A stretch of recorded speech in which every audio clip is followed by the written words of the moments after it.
Um, so next speaker, we have Dr. Wawai Ng. Dr. Ng is the adjunct assistant professor in Lee Kong Chan NTU School of Medicine, and also the assistant professor of Pre-Hospital Emergency Research Center of the Duke NUS University. He's also been the chief medical officer in the Ministry of Home Affairs in Singapore, and he's led the development of public CPR and also AED use, and quite significantly improved the out of hospital cardiac arrest survival rates and research in the AED registry. So without further ado, welcome Dr. Walang. Hi, thank you. Can everyone hear me? Just double checking. Yes, It's we hear good. you okay. Great, thank you very much. Hi, so this is me, Ying, and I was told to give a talk about pre-hospital care in Asia, future directions. Unfortunately, I'm not going to address Paros directly in the talk itself, but I'm happy to do it in the Q&A if there's interest. So, so I think, if it was about a year or two ago, this would have been a very, very different scenario and very different talk, right? And things have changed so much. I thought that I will split my talk into two parts. The first one is to just maybe share a little bit about what's going on our side with how things have evolved. This is just in general.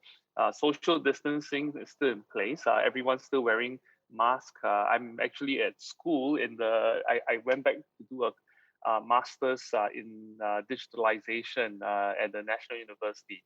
And even now, I think we are all still wearing masks. This was campaigning just last year in June when we had our general elections. And as you can see, everyone's all masked up, no handshakes.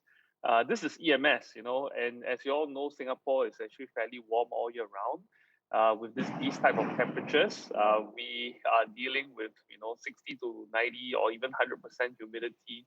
So I think for about 4 or 5 months when COVID-19 was full swing, we were all wearing the gowns and PPEs, and actually another layer underneath. So it's really, really hot. Heat exhaustion and heat stroke is a risk.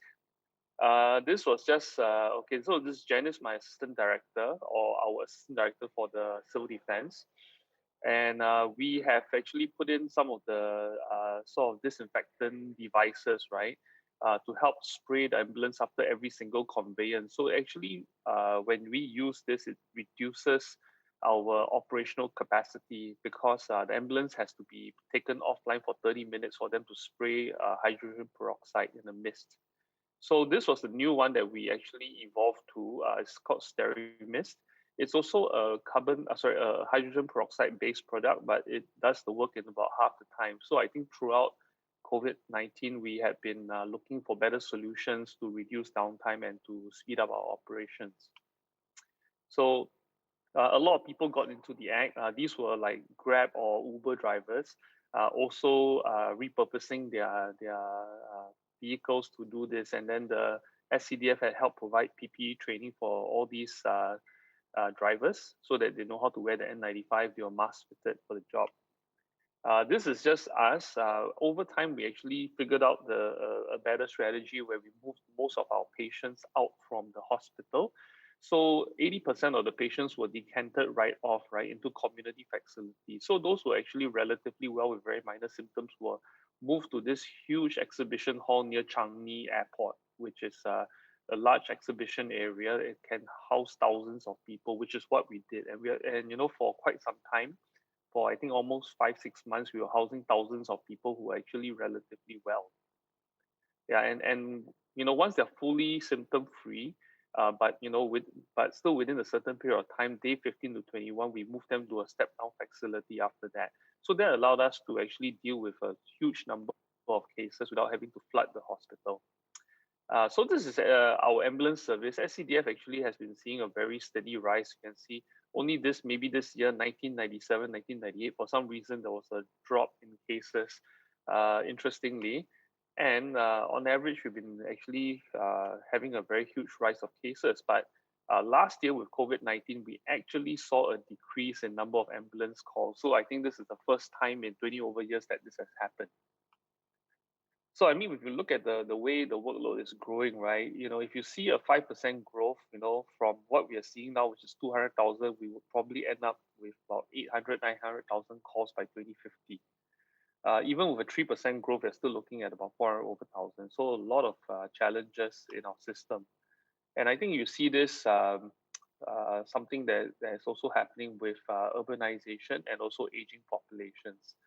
So Singapore and then of course most of Asia are actually rapidly aging, and even the workforce themselves are aging as well. So for us, right, I think our calls, when I looked at it in 2017, 42% of all my calls are from people 65 and above. And actually, we do predict that it won't be too long before more than half the calls are going to be from the elderly. So those are things that I think are trends that will not change. I mean, despite COVID-19 causing us to rethink quite a few things. So I was just trying to tackle this question of evolution of EMS. And when I think about the first, EMS 1.0, a lot of it is about protocol quality and compliance, right? To doing things the standardized way. Then today, currently, we are really looking more in terms of performance-driven EMS, right? How do I optimize? How do I do things better? How do I dispatch faster? How do I respond to cardiac arrest even better? But I think what is really coming on the horizon is this EMS 3.0, where we're looking at pervasive use of data, highly instrumented systems, right? Citizens have mobile apps that volunteer information. Responders have mobile apps that help them dispatch to cases. EMS, has a lot more data from sensors in TV cameras and GPS, so on and so forth, and then connected systems with the hospital. So I think I'm going to be focusing a little bit on this. Okay. Okay. So what I meant to say is this: when you look at today, right? I mean, now, especially with COVID-19, digitalization has taken a huge, acceleration, and then now so many things are connected, right? As I mentioned, citizens with health apps, connected ambulances, connected responders, and even hospitals. And nowadays, the everything is moving to like cloud-based technologies. Information is being shared, and even better, at some point of time, right? Even the responders will be connected to the ambulances to coordinate a response. And I think these are actually very, very doable because you're already seeing it in Grab, Uber, or TT Sing. So the idea is this: that in the last, I think, 18 months, we've seen so much digitization where a lot of things that used to be pen and paper has moved to digital. Like from the exchange of money now, even our hawker centers and very local places are all moving to e-payments. And then, of course, with that, right, once you move from paper to digital, then there's digitalization where the processes can be simplified. There's a lot more automation, and then eventually you can create new capabilities, which is the true idea of digital transformation. Yeah. So I mean, the joke is really that it's not the CEO or the chief technological officer that led to digital transformation. It was more COVID-19 that seems to have led the way, because a lot of it is really changing people's behaviors, and I think COVID-19 did a fantastic job for us. You know. So I'll share a few things about EMS operations from my perspective, right? I think we were seeing a lot of challenges with calls from people who were just anxious, and there's a lot more we need to do in terms of helping people become, to collect more information, to be able to dispatch better, collect information better. I think this was a visit I had to the Seoul 119 dispatch, I think about a year plus, just before COVID-19, 2019. And they were sharing with us how they've moved completely to video-based dispatch. And I think this was actually very instructive. They allowed us to take a short video, and this was an actual call.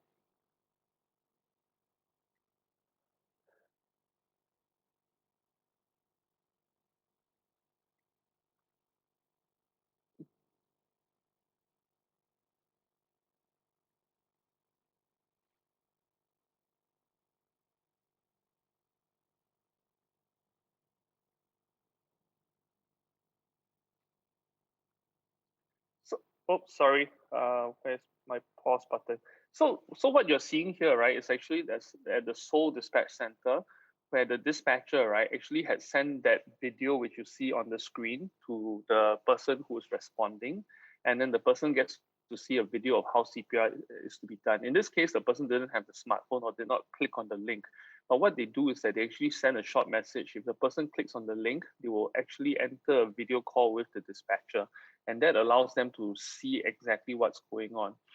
Video dispatching, I think, is one of those new things in terms of being connected, and it has comes with its own operational challenges because if you really want to be doing the video dispatch, you actually need a third person because someone needs to hold up the camera to show the dispatcher what's going on. If you're a solo dispatcher, the video doesn't really work as well. And going into video, I think there's a lot of things in EMS that connected videos can do.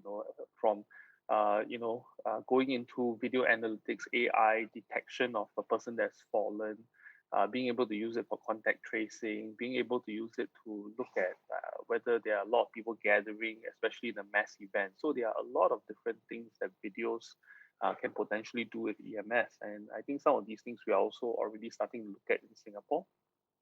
Yeah, and mentioned, some of it, thermal imaging, you can detect a person with fever, you can use it to create data points, right? Know where people are moving as well, detect falls and things like that. So I think a lot of these things are things that we really need to think about looking at the future of EMS and how public safety can be reimagined. And in dispatch, of course, as well, there's a lot of talk about using AI. This is increasingly common. This is from Copenhagen. Some of you may know about it.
Okay, you can see, right? This is an AI driven by speech to text, and then it basically picks up the keywords and clues and listens over thousands of calls. This is a experimentation by a company called Corti AI. They work with EMS Copenhagen. So they've listened to thousands of tapes, and using that, they've managed to show that such systems, right, potentially using speech to text, can actually pick up cardiac arrest. And in this case, so this is the little Corti AI system, and in the Copenhagen dispatch, what they found was that consistently, a dispatcher takes about 80 seconds in their system to pick up a cardiac arrest, whereas when they run it through the AI, it can do it in about 50 seconds, and actually with a higher level of accuracy. So it's actually quite significant as a experimentation effort, and this is something worth watching.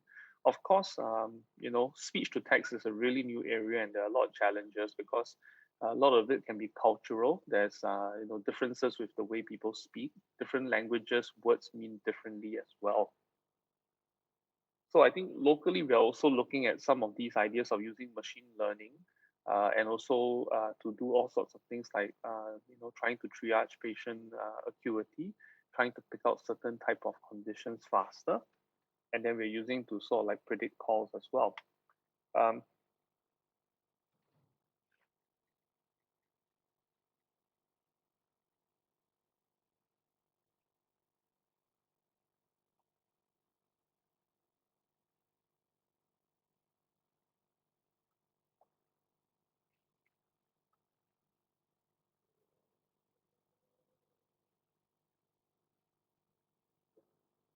Yeah.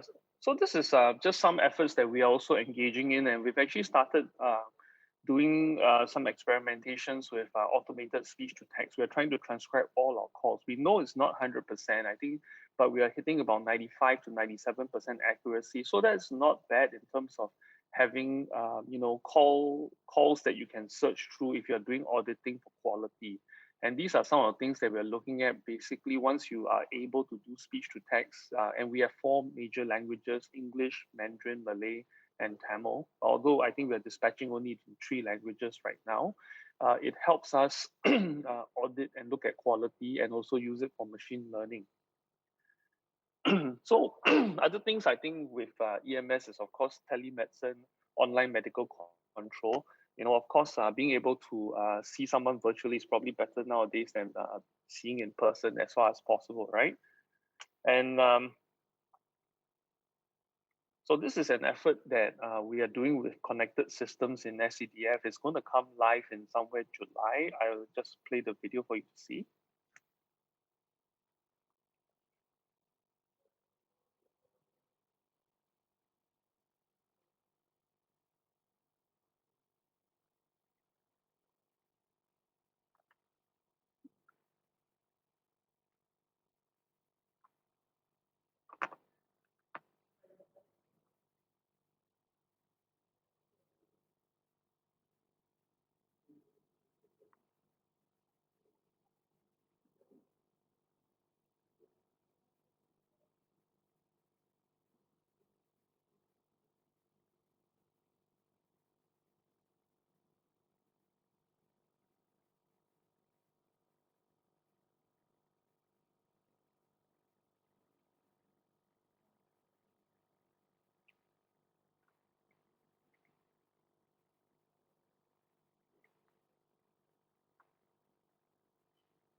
Okay, so this is Omni, which is our latest program is launching somewhere in July this year. We started this journey in 2014 when I conceptualized this idea and the paper for it.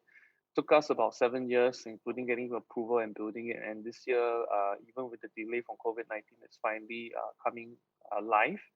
Other things that we've actually looking at now that we're collecting even more data is that we started using using our data systems, and our paramedics built something using Python. They wrote a script internally to audit all the case notes. So they set their own criterias and they allow it to filter through 100% of all the case notes that are filed today. So with this whole Omni thing, right, we set criteria to look at, like, documentation for CPR, for airway insertion, IV lines, to see whether people are following protocols and documenting. So if the cases do fail, then they pick up the cases manually and the auditors will read through it, instead of today where we previously we used to only look at 10% of the cases. So now 100% of the cases are screened, and then we still look at 10%, but we know exactly which 10% to look at. Yeah, so this is the last video I'm going to show. I think it's a little bit long. I hope we have enough time. Let me see. It's about 3 minutes worth.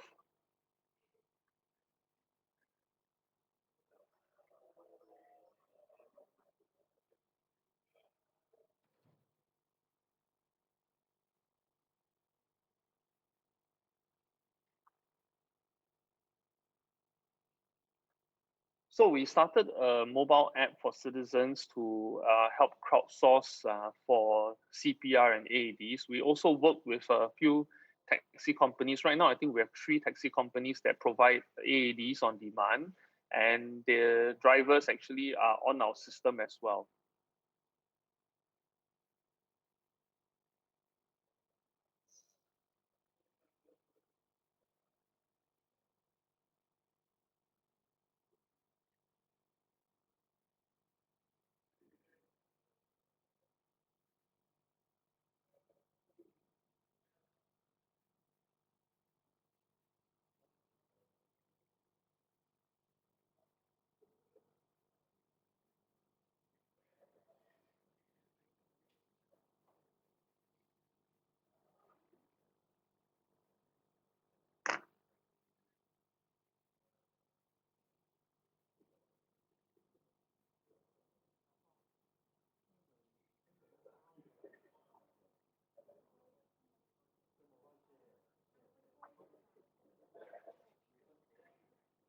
So we have a common mobile app that anyone can download in Singapore. And if you are within 400 meters of a cardiac arrest case, you will get an alert from the system, and you can choose to respond.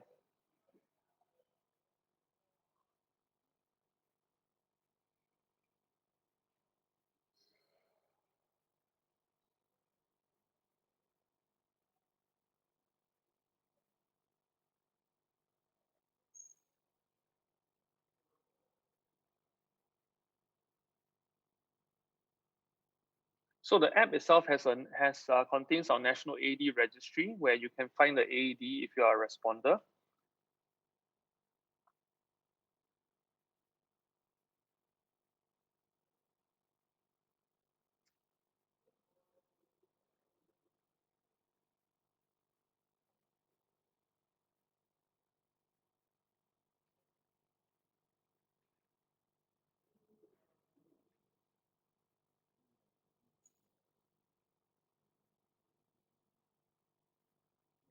Okay, in the interest of time, I'm going to skip through that. The last bit is just the person recovering.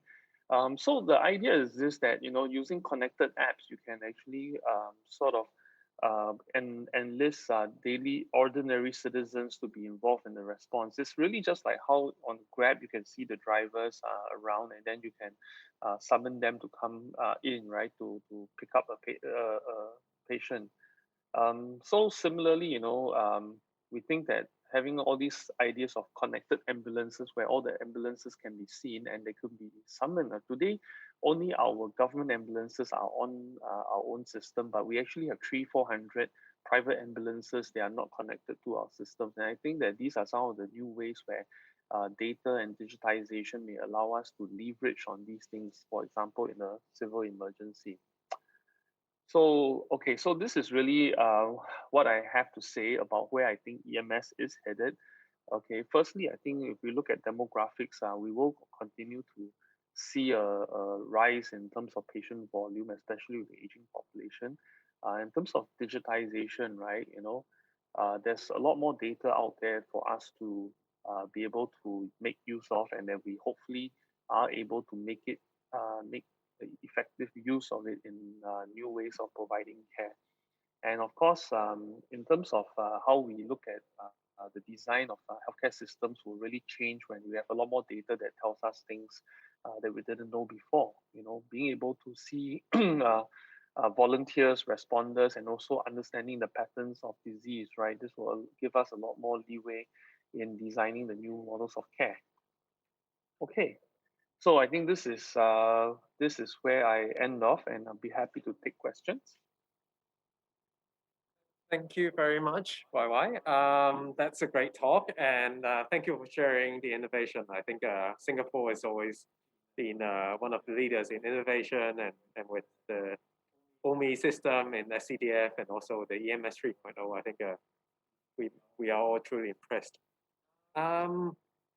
I think there's a question in the chat if I can read it out for you. Sure.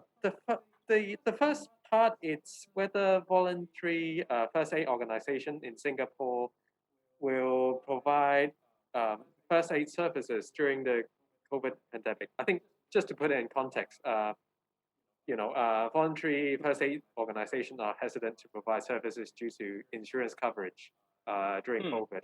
So that's the first part. Yeah. Yeah.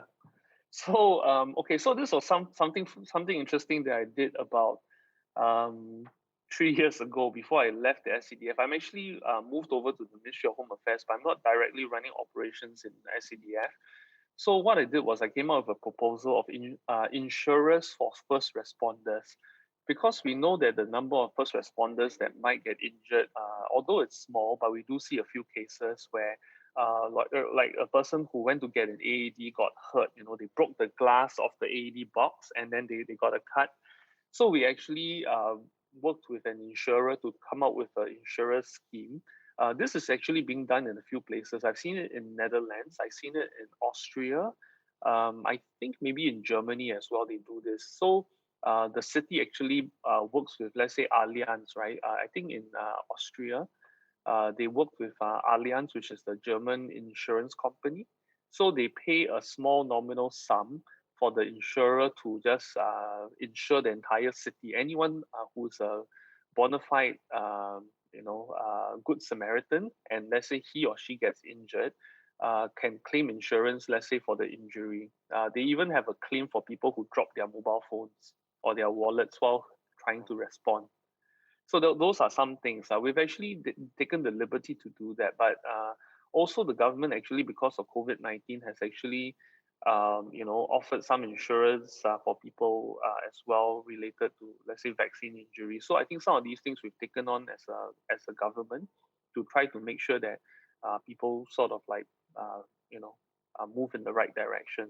So in terms of, let's say, first aid organization, if they volunteer to help and they get injured, they can actually file a claim or feedback to SCDF, and we actually do pick up the bill. Well, So it's like an informal Good Samaritan kind of aid from our yeah, I side. mean that's very a good forward thinking. I mean, having the insurance and also the legal protection as well. The second Mm, part of the question is whether, like in the video, you showed a very good clip about the taxi driver helping, yeah, and I've seen other clips where other citizens help out yeah. um, to download apps and things. I mean, um, the question was whether there are any incentives for people just to get engaged with the system, like taxi drivers. Yep. What's your Yeah. experience? Okay. So that's interesting. We actually, in the onset, when I designed the My Responder app, right, we actually spoke to psychologists. We did a bit of research, and we realized that there were systems that paid people to respond. There was this program in the US where I think a city tried to pay people to find AEDs to map it out.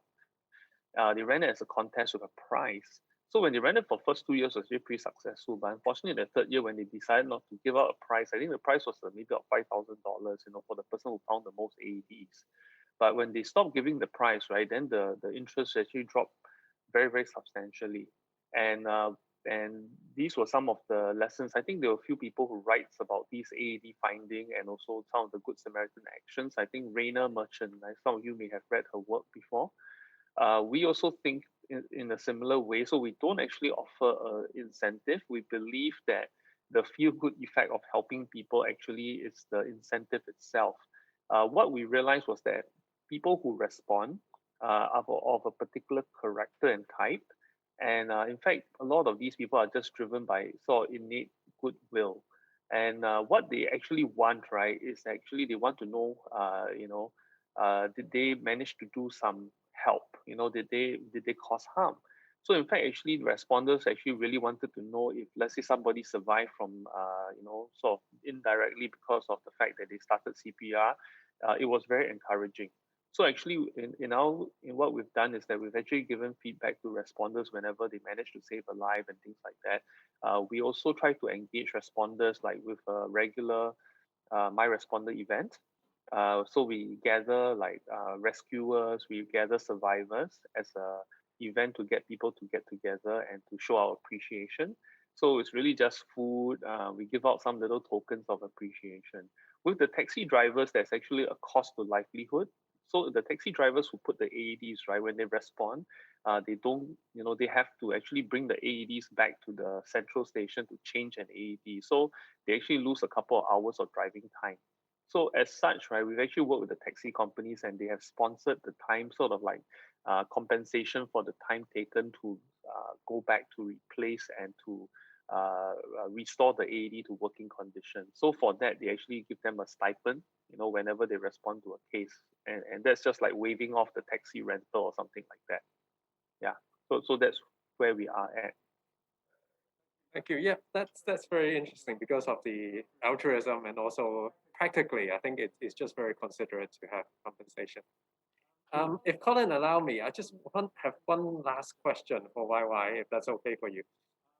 You've shown us the number of calls over the years and EMS calls, and it's rising like I think many parts of the world. In Hong Kong, we see ever increasing number of calls. And I think the interesting thing you showed, it's in some different colors, you showed non-emergency calls. and you differentiated the emergency, non-emergency calls. I just want to pose sort of a bigger question. Do you think the rising number of calls are an opportunity, or whether it's a threat to the quality of the EMS service in Singapore? Because in Hong Kong, I think one of the problems we see is the volumes are just ever increasing, and there's the government funds or supports the EMS in Hong Kong. It's just going to be an issue in the longer future when healthcares are starting to be more public-private partnership in Hong Kong and maybe also in Singapore. I just want to see your views on that in the next 10 years or so. Yeah. Yeah. Okay, this is my personal view. It doesn't reflect organization, so I just need to say that first. Yeah.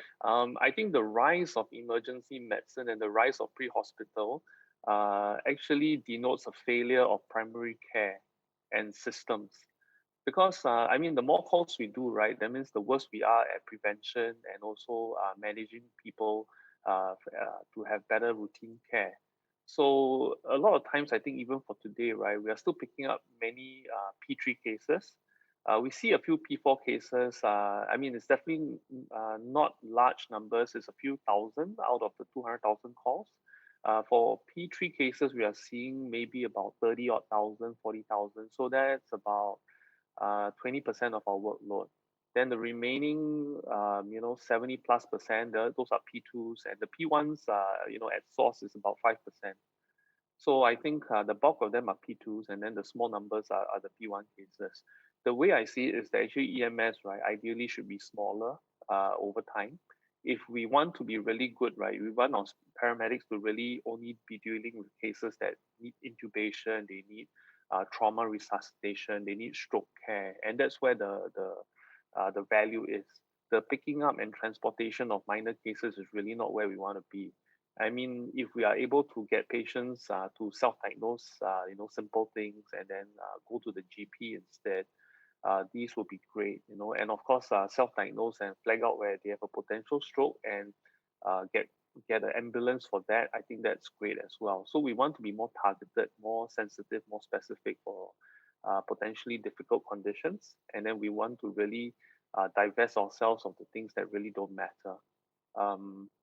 In that respect, I think we really are trying to look at new models of care where there's a bit more of this, like self-service mobile apps to help people and also educate them, increase the sort of health literacy, so they understand their symptoms better. They understand what are the diseases that are time sensitive, and they know when to call 995. I think that is where we're hoping citizens to be over time.